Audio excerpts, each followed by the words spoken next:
Electronic cars बन रहे हैं तो जाहिर तौर पर उन्हें चार्ज करने के लिए चार्जिंग स्टेशंस भी चाहिए।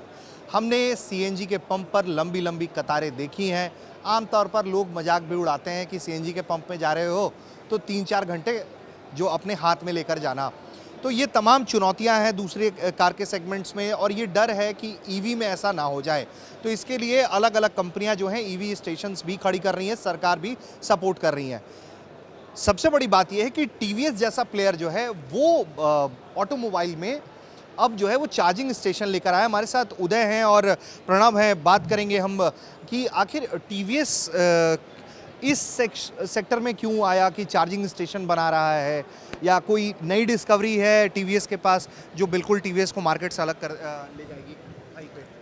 So to give you a precise answer, why TVS in this? Because for the past 5 years, we are existing in automobile industry, and one of the key pioneers in manufacturing of components and automotive components, and key suppliers to the OEMs across India. And as we are witnessing the transition to the EV in the last 3 years, it was so rapid as no one has imagined. And as always, TVS stands for trust, value, service, and we also want to be in the same bus and provide the customers that what a reliable charging stations, because there is a lot of anxiety in the minds of the customers as well as the manufacturers and the consumers. Across every spectrum you have this anxiety. So players like TVS, Tata, or big players in this segment and going forward to build this complete charging infrastructure is something very critical, and we believe that we have to be here so that it will be the better development of the country. तो हमारे साथ प्रणब भी हैं। प्रणब, इस charging stations के बारे में अगर बात करें हम तो क्या है, कैसे ऑपरेट करता है, इसके बारे में आप हमें बताइए थोड़ा। देखिए, ये 15 किलोवाट से 20 किलोवाट तक का चार्जिंग स्टेशन है। ये IoT या क्लाउड कनेक्टेड है, तो आप अपने ऐप के थ्रू इसको लोकेट कर सकते हैं। आप लोकेट करके नेविगेट करके चार्जिंग स्टेशन पर आके पहले आप बुक कर सकते हैं। आपका स्लॉट खुद बुक कर सकते हैं। आपको, जैसे आपने कहा, कतार या वेट करने की ज़रूरत नहीं है।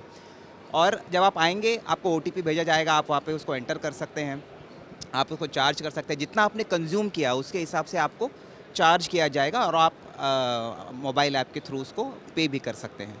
तो ये हमारी कुछ USPs हैं। तो ये मैं एक बड़ा सेट देख रहा हूँ और 2 छोटे सेट देख रहे हैं, क्या अलग अलग है ये, इसके बारे में अगर बताएं। जी, तो ये जैसे मैंने कहा IoT डिवाइस, और ये जो छोटे हैं ये आपके इसमें डायरेक्ट चार्जिंग है, और ये ज़्यादातर इंडस्ट्रियल एप्लीकेशन के लिए है। जैसे फोक लिफ्ट है, इनके लिए ये चार्ज कर सकता है। ये जो है आप पैसेंजर व्हीकल्स के लिए है, जो आप मतलब खुद आके चार्ज कर सकते हैं। और ये इसके बारे में उदय अगर आप बता पाए हमें, तो ये कितने देर में एक नॉर्मल बाइक या कार को चार्ज कर देगा? इसके अंदर भी कोई वैसे पावर है, और इसको पावर कहाँ से मिलता है, ये भी मतलब ये मेरा सवाल है। जो ऑटोमोबाइल सेक्टर के लोग होंगे तो वो हंस सकते हैं, लेकिन मतलब मैं जानना चाहता हूँ कि ये तो दूसरी चीज़ को चार्ज कर रहा होगा, तो इसको भी सेपरेटली चार्ज कर रहे होते हैं या बाय द टाइम ये खुद जनरेट कर रहा होता है? No, this will not generate. This will convert the AC power, AC current into DC and charge the battery. That's how it works. And the difference on the different sizes. See, this industry is evolving, and the capacity, the capability of the charging stations also changing day by day.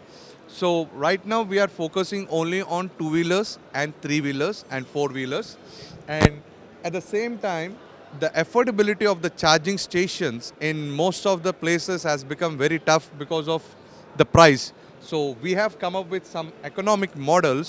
If at all you need to charge only 2-wheelers and the 3-wheelers for the people who are using for the consumer 3-wheeler vehicles, or B2B 2-wheelers like Swiggy, Zomato, they can go with the models like this at the same time with a low economic price.